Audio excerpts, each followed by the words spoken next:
और कैसे हिंडनबर्ग के आरोप आज भारत के निवेशकों के भरोसे पर खरे नहीं उतरे।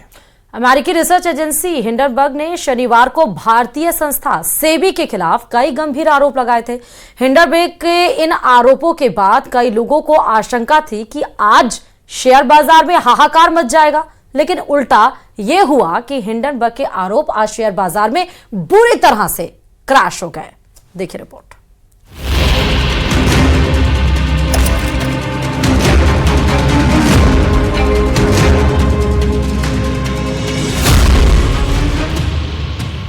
आज शेयर बाजार में हिंडनबर्ग की वो रिपोर्ट बुरी तरह फुस हो गई, जिसे लेकर देश में पिछले 48 घंटों से हंगामा मचा हुआ था। भारत के करोड़ों निवेशकों ने वो रिपोर्ट क्रैश कर दी, जिसमें सेबी जैसी संस्था को कटघरे में खड़ा करने की कोशिश हुई थी। आज देश ने बता दिया कि उनका भरोसा हिंडनबर्ग के साथ नहीं, सेबी के साथ है। आज शेयर बाजार पर हिंडनबर्ग के दावों का कोई असर नहीं दिखा। सुबह की शुरुआत गिरावट के साथ जरूर हुई, लेकिन 100 मिनट के अंदर ही शेयर बाजार रिकवरी मोड में आ गया। सेंसेक्स और निफ्टी सोमवार की क्लोजिंग तक उसी स्तर पर बंद हुए, जिस स्तर पर शुक्रवार यानी हिंडनबर्ग की रिपोर्ट आने से पहले बंद हुए थे। यानी यह शेयर बाजार का हिंडनबर्ग और उसकी रिपोर्ट के समर्थकों को लाउड एंड क्लियर मैसेज था।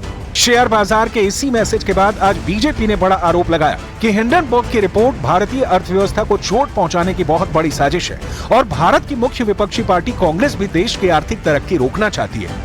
बीजेपी का यह आरोप इसलिए था क्योंकि हिंडनबर्ग की रिपोर्ट के तुरंत बाद राहुल गांधी ने सेबी प्रमुख माधवीपुरी बुच का इस्तीफा मांगते हुए कहा था कि अगर निवेशकों की गाढ़ी कमाई डूबती है तो इसका जिम्मेदार कौन होगा। इसके बाद पूरे विपक्ष ने सेबी और सेबी चीफ माधवीपुरी पर हिंडनबर्ग के आरोपों पर जेपीसी जांच की मांग की। भाजपा का आरोप है कांग्रेस पार्टी हिंदुस्तान को आर्थिक रूप से कमजोर करने के षड्यंत्र में शामिल है। जीना हम मोहब्बत छुप के नहीं खुलकर करते हैं।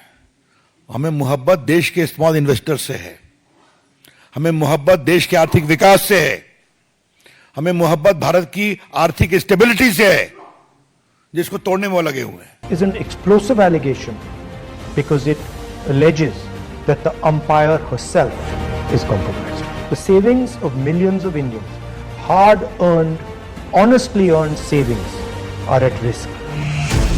हिंडनबर्ग की जिस रिपोर्ट को आज देश के करोड़ों निवेशकों ने ठोकर मार दी, जिसमें सेबी प्रमुख माधवीपुरी बुच और भारतीय उद्योगपति गौतम अडानी को निशाना बनाने की कोशिश हुई थी। इस आरोप में कहा गया था कि सेबी चीफ माधवीपुरी बुच और उनके पति धवल बुच ने उस ऑफशोर फंड में निवेश किया था जिसमें अडानी ग्रुप का भी निवेश है।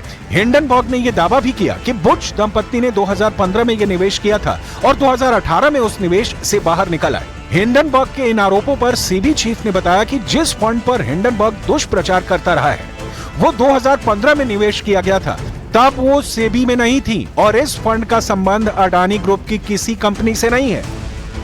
सेबी ने भी कहा है कि माधवीपुरी बुच ने संस्था को वक्त वक्त पर सभी जरूरी जानकारी दी है और संबंधित हितों के टकराव से हमेशा खुद को अलग रखा है। अडानी ग्रुप ने भी कहा है कि हिंडनबर्ग की नई रिपोर्ट सिर्फ उन्हें बदनाम करने की साजिश की नई पैकेजिंग है। इसी के बाद बीजेपी ने कहा कि ये रिपोर्ट इस बात का सबूत है कि अंतर्राष्ट्रीय ताकतें भारतीय लोकतंत्र और अर्थव्यवस्था पर हमला करने की साजिश कर रही हैं और इसी साजिश के चलते आज शेयर बाजार में हाहाकार मचाने की कोशिश थी, लेकिन ये कोशिश भारतीय निवेशकों ने नाकाम कर दी।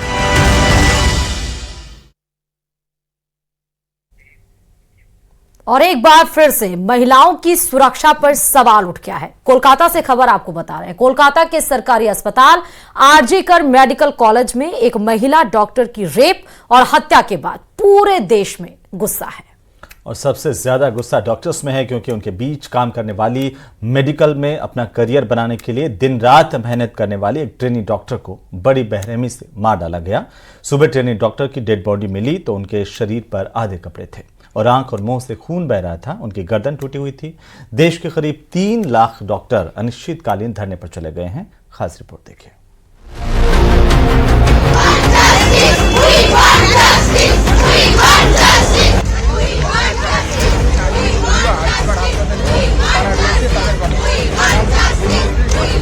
कोलकाता के सरकारी अस्पताल आरजी कर मेडिकल कॉलेज में ट्रेनी डॉक्टर के साथ हैवानियत की सारी हदें पार करने वाला आरोपी संजय रॉय जेल की सलाखों के पीछे पहुंच गया है। हालांकि उसने सबूतों को मिटाने की पूरी कोशिश की थी। ताकि कानून के हाथ उसके गिरबान तक कभी न पहुंच सकें। लेकिन कहते हैं ना कि शातिर से शातिर अपराधी भी गुनाह का कोई न कोई सबूत छोड़ ही जाता है। आरोपी संजय ने भी मौकाए वारदात पर एक छोटा सा सबूत छोड़ दिया था, जिसकी वजह से वो पुलिस के हत्थे चढ़ गया।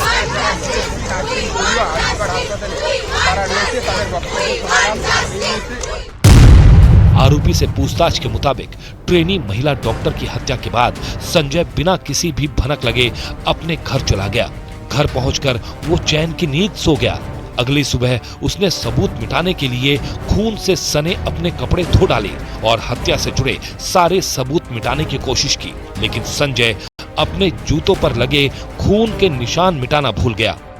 डॉक्टर्स का डिमांड भी है कि सिक्योरिटी इस जगह का बढ़ाना है हॉस्पिटल का, तो वही हम लोग इसमें ये इस चीज का एक स्टेप है, ये व्यवस्था हम लोगों ने किया है। इसमें आई कार्ड दिया है, सब सिक्योरिटी जो है आई कार्ड लेके इसमें ड्यूटी कर रहा है। तो इस चीज को लेके सिक्योरिटी को बढ़ाने के लिए वन ऑफ द स्टेप्स है।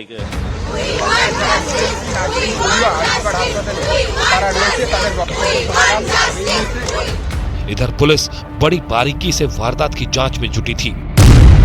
इस दौरान ट्रेनी महिला डॉक्टर के शव के पास पुलिस को एक ब्लूटूथ हेडफोन सेट मिला। अब पुलिस के लिए बड़ी मुश्किल ये थी कि वो इस हेडफोन का इस्तेमाल करने वाले शख्स तक कैसे पहुंचे।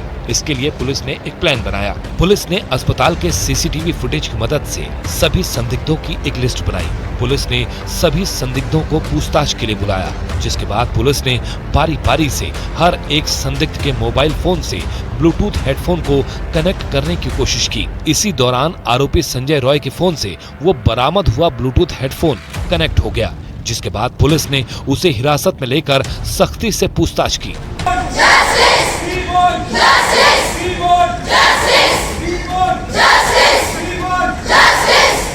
अब ये भी जान लीजिए कि आरोपी ने ट्रेनी महिला डॉक्टर को अपना शिकार कैसे बनाया।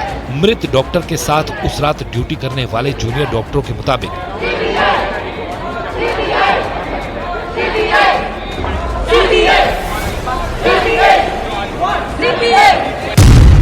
ट्रेनी महिला डॉक्टर रात की शिफ्ट में ड्यूटी पर थी। रात करीब 2 बजे उन्होंने टीम के साथ डिनर किया। डिनर के बाद डॉक्टर सेमिनार हॉल में आराम करने चली गई और इसी सेमिनार हॉल से सुबह 6 बजे उनका शव मिला। महिला डॉक्टर का शव एक गद्दे पर पड़ा हुआ था। उसके शरीर पर चोट के निशान थे। उसकी दोनों आंखों और मुंह से खून बह रहा था। महिला डॉक्टर के प्राइवेट पार्ट और चेहरे पर भी खून के निशान थे। उसके होंठ, गर्दन, पेट और दोनों हाथों पर चोट के निशान मौजूद थे।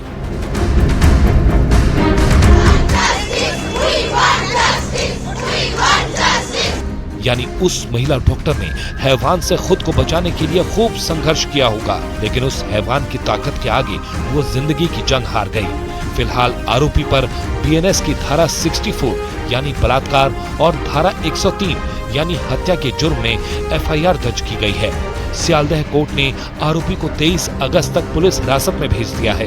हालांकि कोलकाता पुलिस महिला डॉक्टर की हत्या के मामले में 1 से ज्यादा आरोपी मानकर चल रही है। इसीलिए उसने सरकारी अस्पताल के 3 जूनियर डॉक्टरों समेत 4 लोगों को समन्स भेजा है। बताया गया कि ये सभी लोग हत्या के दिन नाइट शिफ्ट में ही डॉक्टर के साथ ड्यूटी पर थे।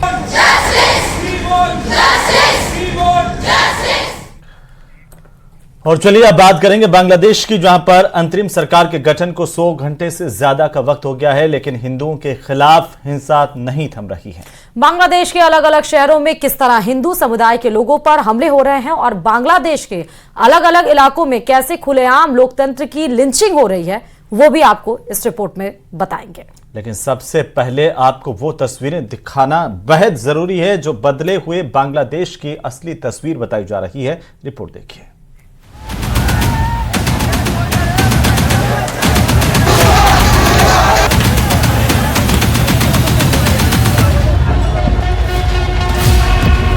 जलते घर, टूटते मंदिर, भागते हिंदू,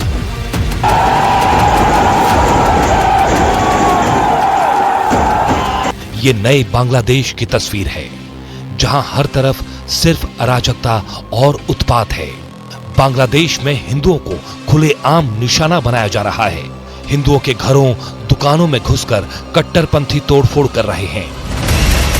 हिंदू मंदिरों को जलाया जा रहा है। लेकिन बांग्लादेश की सरकार की तरफ से सिर्फ अपील की जा रही है। मोहम्मद यूनुस को बांग्लादेश की कमान संभाले 4 दिन हो गए हैं। प्रधानमंत्री नरेंद्र मोदी ने उन्हें बधाई दी और हिंदुओं की सुरक्षा को लेकर चिंता भी जताई, लेकिन बांग्लादेश की सरकार की तरफ से अब तक ना तो कोई ठोस एक्शन लिया गया और ना ही हिंदुओं पर हमले रुके।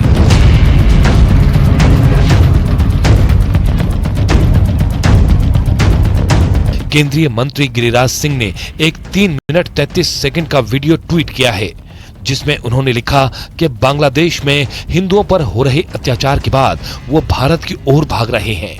अगर भारत के हिंदुओं को भागना पड़ा तो कहां भागेंगे?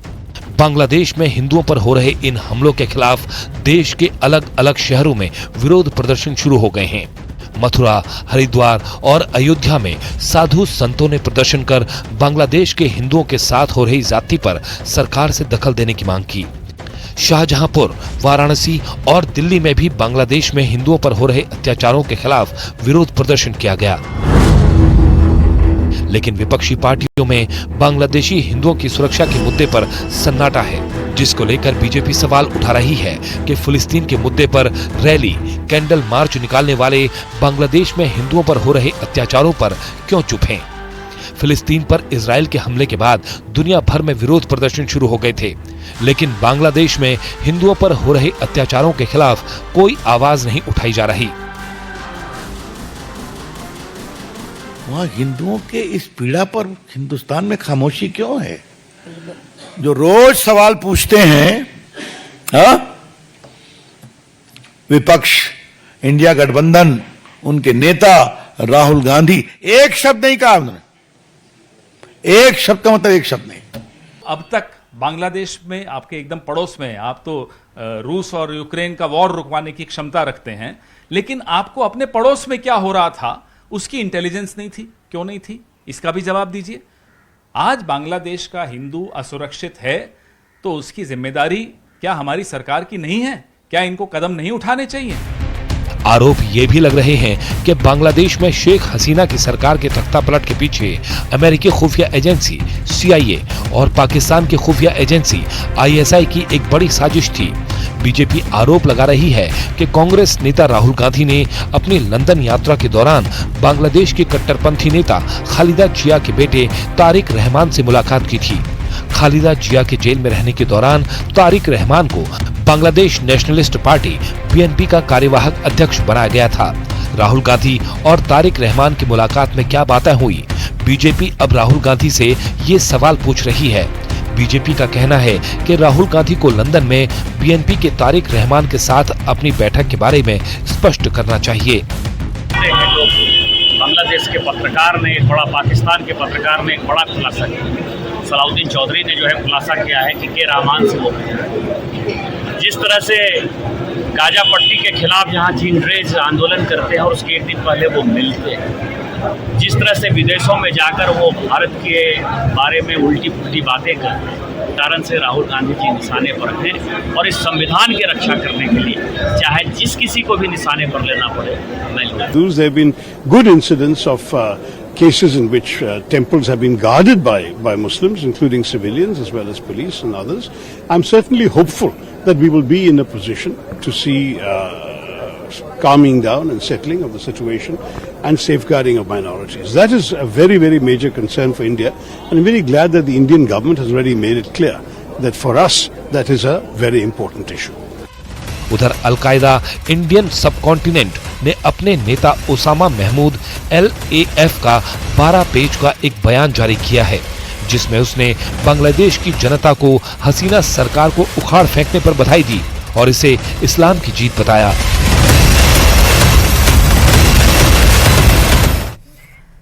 और बांग्लादेश में हो रही हिंसा में कैसे शेख हसीना ने अमेरिका को दोषी ठहराया है वो आपको बताते हैं। दरअसल बांग्लादेश की पूर्व प्रधानमंत्री शेख हसीना का अपनी सरकार के पतन के बाद पहली बार एक कथित बयान सामने आया है और इसमें उन्होंने अपने देश में गृह युद्ध जैसे हालात पैदा करने के लिए अमेरिका को जिम्मेदार ठहराया। इस कथित संदेश में शेख हसीना ने यह आरोप लगाए हैं कि अमेरिका को सेंट मार्टिन द्वीप नहीं सौंपने की वजह से उन्हें सत्ता से बेदखल होना पड़ा। इस दावे का सच आखिर क्या है, इसकी पूरी रिपोर्ट देखिए।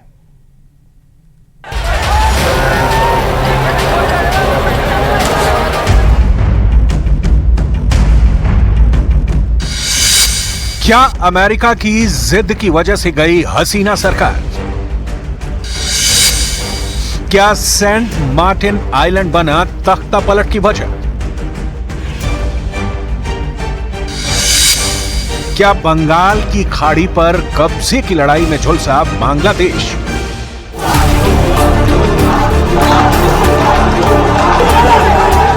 बांग्लादेश में तख्ता पलट के बाद हर तरफ सुलगी आग की वजहों को लेकर रोज नए नए दावे सामने आ रहे हैं। अब बांग्लादेश की पूर्व प्रधानमंत्री शेख हसीना के संदेश का एक ऑडियो वायरल हो रहा है, जिसमें तख्ता पलट के पीछे अमेरिका का हाथ होने की बात कही जा रही है।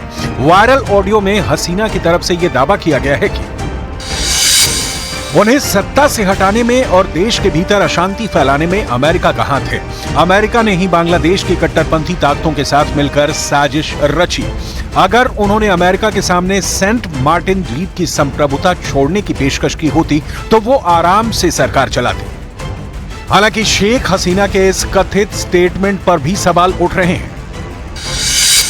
शेख हसीना के बेटे सजीब वाजेद ने साफ कहा है कि उनकी मां शेख हसीना के नाम पर प्रचारित किए जा रहे स्टेटमेंट फर्जी और मनगढ़ंत हैं। देश छोड़ते समय या देश छोड़ने के बाद से अब तक कोई स्टेटमेंट जारी नहीं किया गया है। शेख हसीना के इस वायरल ऑडियो के सामने आने के बाद से लोगों के मन में सेंट मार्टिन आइलैंड को लेकर भी सवाल उठने लगे हैं कि अमेरिका को इस आइलैंड की ऐसी क्या जरूरत पड़ गई कि उसने इसके लिए बांग्लादेश में तख्ता पलट जैसा कदम उठा लिया। बंगाल की खाड़ी के उत्तर पूर्व में 3 वर्ग किलोमीटर का आइलैंड है सेंट मार्टिन।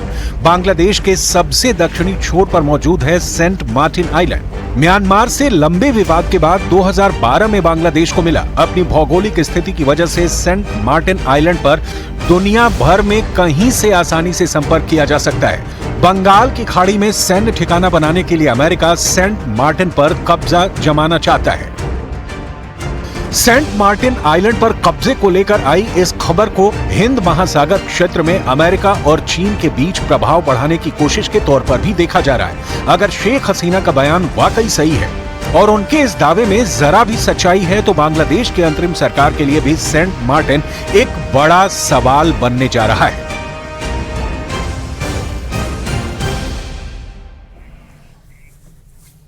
तो राजस्थान में तेज बारिश की वजह से लोगों की मुसीबतें बढ़ गई हैं और सवाई माधोपुर हो या फिर जयपुर, हर कहीं से दिल दहला देने वाली तस्वीरें एक के बाद एक सामने आ रही हैं। शहरपुर की अगर बात कर लें जयपुर के, तो जयपुर के कई शहरों में अलर्ट जारी है। वहीं लोगों से नदी झरनों के करीब नहीं जाने की भी अपील की जा रही है। रिपोर्ट देखिए।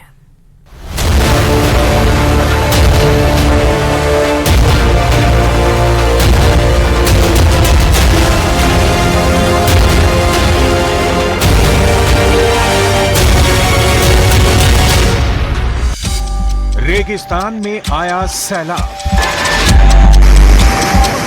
आसमान से टूटा बादलों का कहर। राजस्थान में आई बादल फाड़ मुसीबत।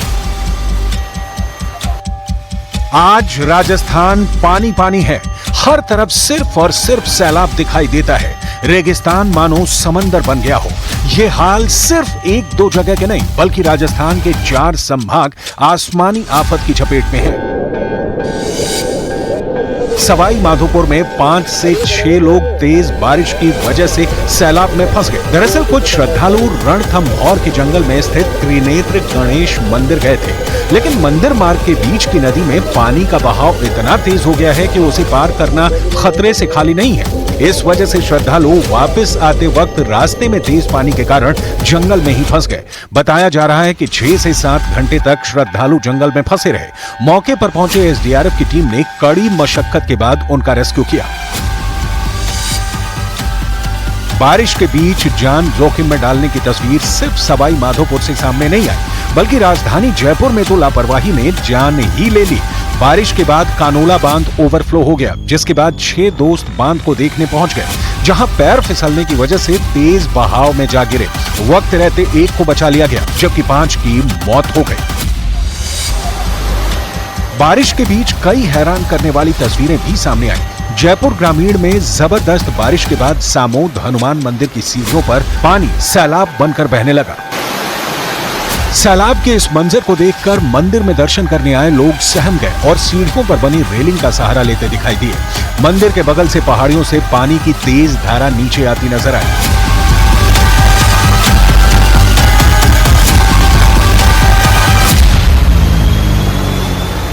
करौली में भी बारिश के बाद लोगों के घरों में कई फीट तक पानी भर गया। मजबूरी में लोगों ने घरों की छतों पर शरण ली हुई है। पूरा सगत तो पानी में सगत तो भगत सामान हमारो सब पलंग फ्रिज कपड़ा लत्ता रजाई ओढ़ के सब भगे पूरा हमारो। अभी कितना पानी भर रहा है? और इन तमाम खबरों के साथ न्यूज़ 18 प्राइम में फिलहाल अभी के लिए इतना ही। हमें दीजिए अनुमति। नमस्कार। नमस्कार।